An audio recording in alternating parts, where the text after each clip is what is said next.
There are 5 main key principles to achieving an ultimate and very quick body transformation.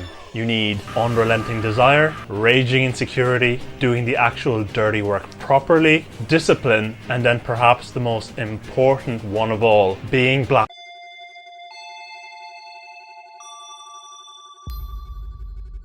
So number 1, unrelenting desire. If you're to have any chance of your body transformation working, you need to have like this burning passion, this burning, like this want to get better and this want to like build a great body. It needs to be almost like everything you think about. Like you need to wake up every day thinking of ways of like, okay, how do I train? Oh, I can't wait to get jacked. I can't wait to train. I can't wait to like get a better body. I can't wait to transform myself. You need to have like that, you know, that 3 a.m. motivation about like you're laying in bed late at night, like 12 a.m. to 3 a.m. and you're just there watching like compilation videos of body transformations, and then you're getting hyped and like you start doing sit-ups at 2 a.m. in your bed being like, yeah, it's time. But enough about my early days. Picture like the life that you want, the social life that you want, the validation, the dating life and the friends and like the respect from other guys and the admiration and attraction from other people. Picture all that, picture someone you know who has that, and think to yourself, that could be you.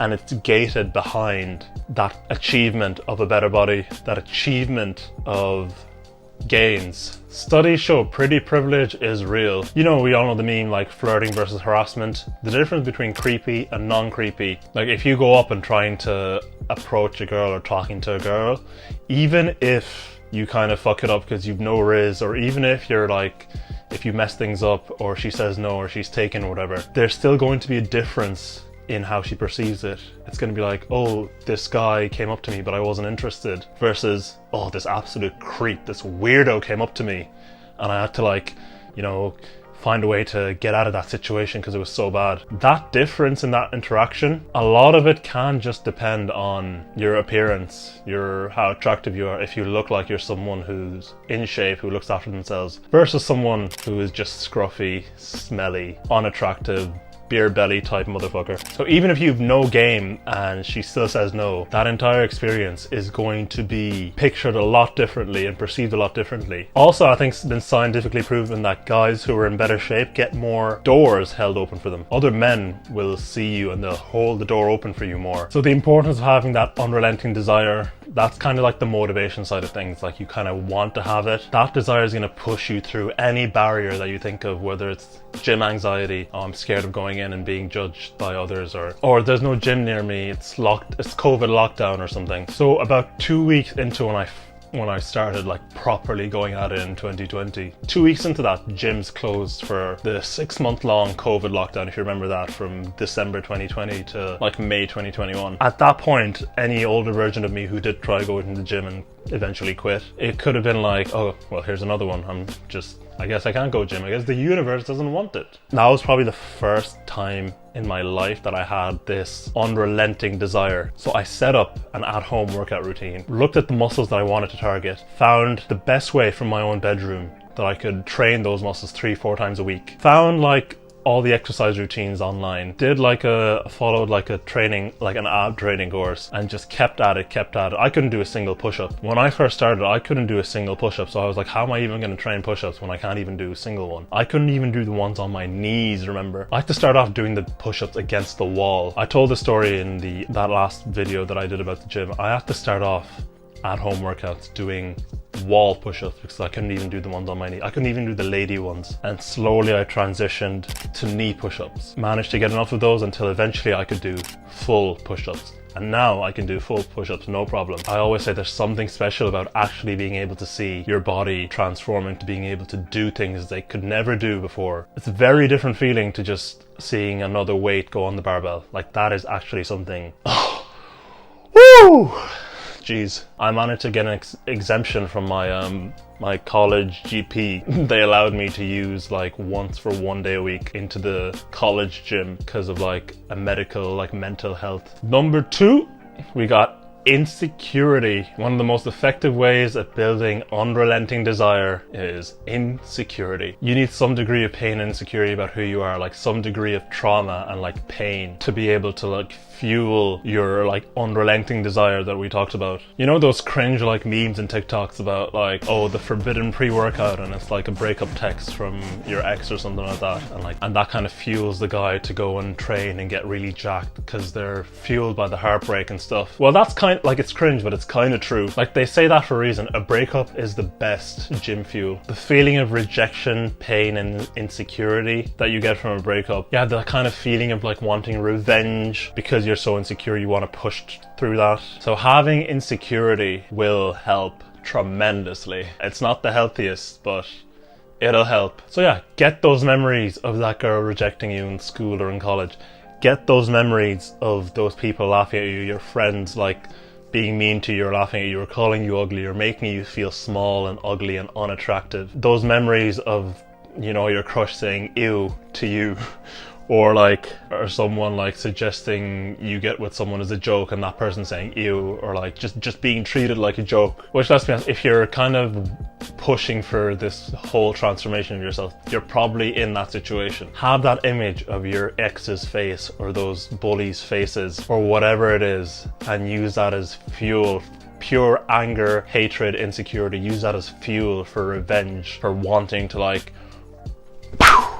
make them regret, prove them wrong, become better than they will ever be. It's a toxic mindset and it's cringe, and anyone who watches this who I know will probably think this is the cringiest shit ever. But this just kind of has to be something between you and yourself in your mind when you're crying yourself to sleep at 3 a.m. Just kind of have that mindset. And once you achieve your transformation, will the insecurity go away? Number 3. The dirty work. So this is the actual like meat and potatoes of everything. So this is like actually getting down, doing the actual work and learning about gym techniques, learning about the best routine, learning about diet, learning about protein. This is the actual bulking hard, force feeding yourself, cutting, starving yourself. I made countless videos on those kind of things, like, you know, best exercises, best routines to have, diets, carnivore diet, bulking, cutting. Just do research about all those things. Find the best things that work with you. What routine, what exercises, what split to do. Find like the best. There's no like right answer to a lot of these questions.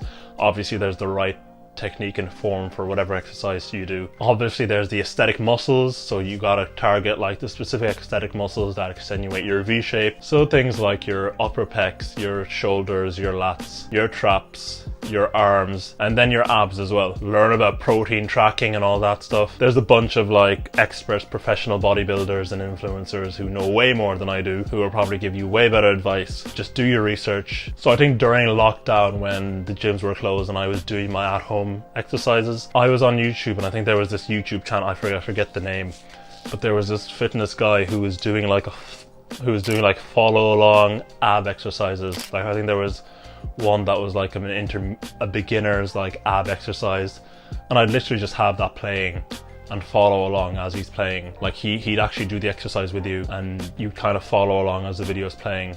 Kind of like how those middle-aged white women do it. And then there was another video he had for intermediate where you like hit ab exercise, which is really intense. So that kind of thing, there's lots of things out there you can do. Now, number 4, discipline. This is self-explanatory. I've explained it in like 3 videos right now. Motivation is what gets you in the door. Discipline is what keeps you in the room. Most people who start gym, like New Year's resolutioners and people in general who kind of get that burst of motivation to go in and start gym, they're spineless fucks who quit because they've no discipline. And that was me between the ages of 17 till the age of 22.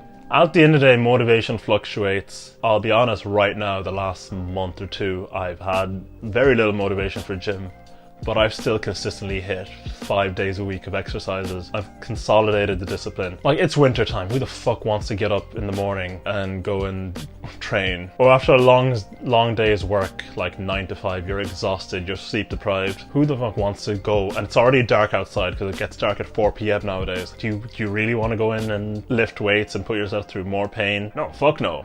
but you still have to do it, and you still do it. You still get on with it. A good way to instill discipline is punishment. So like a good example of this is school or college. Like remember in school or college, obviously you didn't want to do it. No one wanted to do it, but there's a reason you still went to school like for 9 hours a day for 15 years, or went to college for like 8 hours a day for however long, or you still go to work despite not wanting to do it. It's because there's a punishment if you don't do it. Whether that punishment is detention, being expelled, being grounded, having no future, having no money. There's a punishment there that keeps you disciplined in things. Instilling your own kind of punishments to punish you if you ever get lazy from the gym is kind of a good way to do things sometimes. So like for example, get one of your friends and like make a deal that you'll pay money to him every time you miss a gym session, or run a 5k every time you miss a session, or just have someone there to hold you accountable to doing everything. And in general, discipline's easier to have once you actually go in and start seeing progress. It's a little kind of body dysmorphia, kind of toxic, but it's kind of like, oh shit, if I miss this session, all this is going to go away, you know, so I have to go.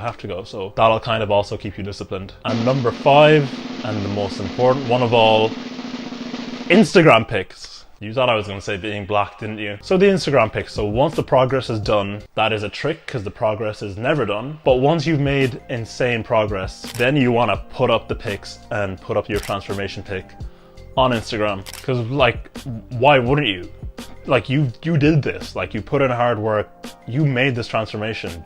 Be proud of yourself. You're a man now. We as humans want validation. We want to feel superior than others around us. So if you did something so hard and you're proud of yourself and you're proud of what you've done, why not show it? Like you might as well show it off. The reason you got in is to look better and to be more attractive to other people.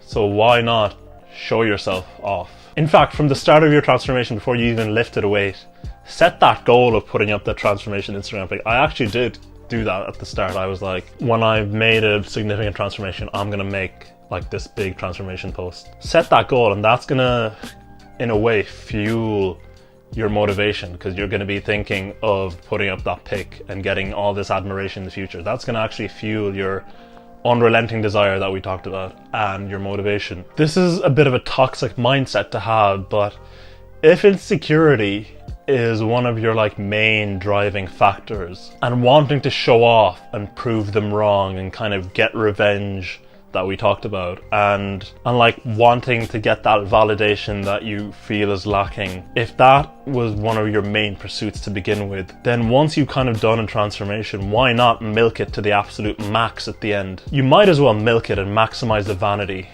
Like I'll just be straight up, you might as well. Don't be a pussy. Share your transformation pics on Instagram and just feel good about yourself and be proud of yourself. Anyway, that's me then.